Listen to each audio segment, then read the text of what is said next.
যে আধার কার্ড 1000 টাকা করে নিল, ছবি তুলল, কতবার লাইন দেবে? নোটবন্দির লাইন, আধারের লাইন, কেরোসিনের লাইন, গ্যাসের লাইন, ভোটবন্দির লাইন, এসআইআর এর লাইন। বিজেপি তুমি হবে এবার বেলাইন। তার জন্য লড়াই চলছে, চলবে। বিধবা ভাতা, ওল্ড এজ পেনশন কিছু বাকি আছে।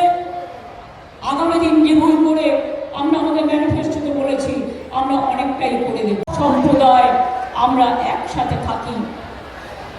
হিন্দু মুসলমান করে কাগজগুলো খুলে দেখবেন কত সিঁদুর পরা মহিলা মুসলিমদের সাথে দাঁড়িয়ে আছে। কাগজগুলো খুলে ছবিগুলো দেখবেন কত আদিবাসী মহিলারাও দাঁড়িয়ে আছেন। বাগদা বন্যা সব মতুয়াদের বাদ দিয়ে দিয়েছে, কুচবিহারে রাজবংশীদের বাদ দিয়ে দিয়েছে। আর সংখ্যালঘুরা তো ওদের প্রথম দিন থেকেই শত্রু। সৌদি আরবে গিয়ে গলা মেলায় টাকা নিয়ে আসে, আরব দুনিয়ায় গিয়ে গলা মেলায় এক টেবিলে খেয়ে আসে, আর ইন্ডিয়াতে এসে বলে সব তাড়াও, সব হাঁটাও। দুমুখো নীতি বিচারিতা চলবে না, তাই আমাদের লড়াই চলছে। বললো দিদি তুমি জানো না 30,000 ফর্ম জমা দিয়েছে নতুন করে। আমি বললাম সে কি, এখনো পর্যন্ত 18 লক্ষ লোকের নাম বাদ গেল, আরো বাকি আছে 42 লক্ষ ছাড়াও 60 লক্ষের মধ্যে আরো 18 লক্ষ, সেই নামগুলো এখনো তোলা হলো না। আর নতুন করে বিহার থেকে নাম এনে ঢোকাচ্ছে, রাজস্থান থেকে নাম এনে ঢোকাচ্ছে, হরিয়ানা থেকে নাম এনে ঢোকাচ্ছে, উত্তরপ্রদেশ থেকে নাম এনে ঢোকাচ্ছে। বিহারে যেভাবে রেলে করে নিয়ে এসে ভোট দিয়েছিল সেই রকম এইরকম ভাবে বাংলাতেও ট্রেনে করে নিয়ে এসে খড়গপুর থেকে খড়গপুরে ভোট দেওয়া হবে, আসানসোল থেকে আসানসোলে ভোট দেওয়া হবে।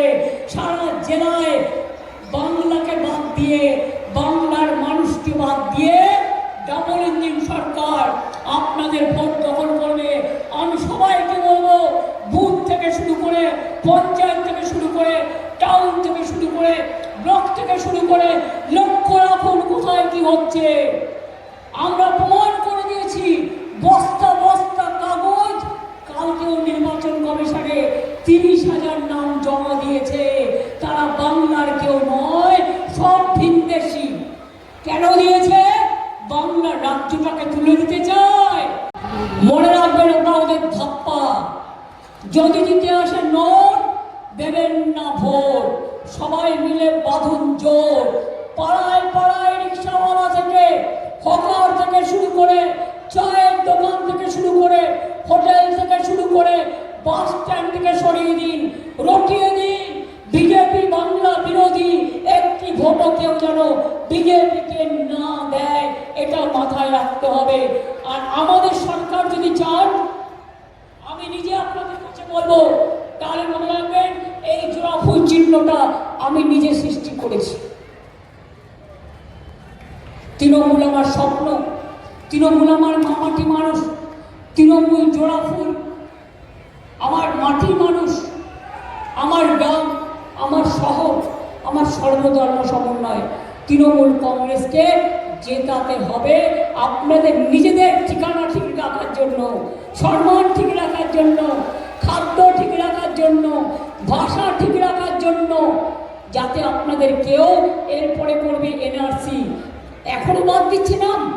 তার মানে আপনার ভোটার লিস্টের নাম থাকলেও আপনি জানেন না ভোটের দিন আপনি ভোট দিতে পারবেন কিনা। এখনো চক্রান্ত চলছে। আজকে আমি বেরোবার আগে স্ট্রং লেটার লিখে এসেছি। বিচারের জন্য কোথায় যায়নি। মানুষ যদি বিচার না পায়, সেই দেশটা ধ্বংস হয়ে। বাংলাকে টার্গেট করেছে, বাংলার মানুষ মাথা উঁচু করে চলতে জানে।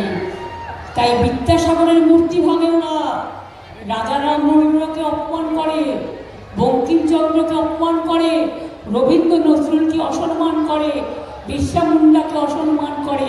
আমরা কিন্তু করি না, আমরা সম্মান করি তাদের পাদদেশে, রামকৃষ্ণ থেকে শুরু করে স্বামী বিবেকানন্দ থেকে শুরু করে। যারা বাংলাটাকে চেনেই না, এরা চায় বাংলা বাংলা ভাষায় কথা বললে মারছে, অত্যাচার করছে। ওরা যা করবে ইঞ্চিতে ইঞ্চিতে আমরা যুদ্ধ করব, বিনা যুদ্ধে 1 ইঞ্চি জমি ছাড়বো না। প্রমাণ করে দিয়েছি, বস্তায় বস্তায় ফর্ম জমা দিয়েছে, ফর্ম যেটা দিতে পারে না। সুপ্রিম কোর্টের অর্ডার ছিল শুধুমাত্র লজিস্টিক্যাল ডিসক্রিপেন্সি করবার জন্য। আর হ্যাঁ, যদি কেউ ক্যান্ডিডেট কন্টেস্ট করতে পারে, এগুলো সিলেক্টিভ কেস, সে তার সার্টিফাই কপি তুলতে পারে, সে আরেকটা জায়গায় নতুন করে ভোটার হতে পারে। কিন্তু এটা তা নয়, বাংলার বাইরের লোকেদের নিয়ে এসে নাম তুলছে, যাতে বাংলার লোককে বিশ্বাস না করে গায়ের জোরে ভোটে জিততে হবে। কি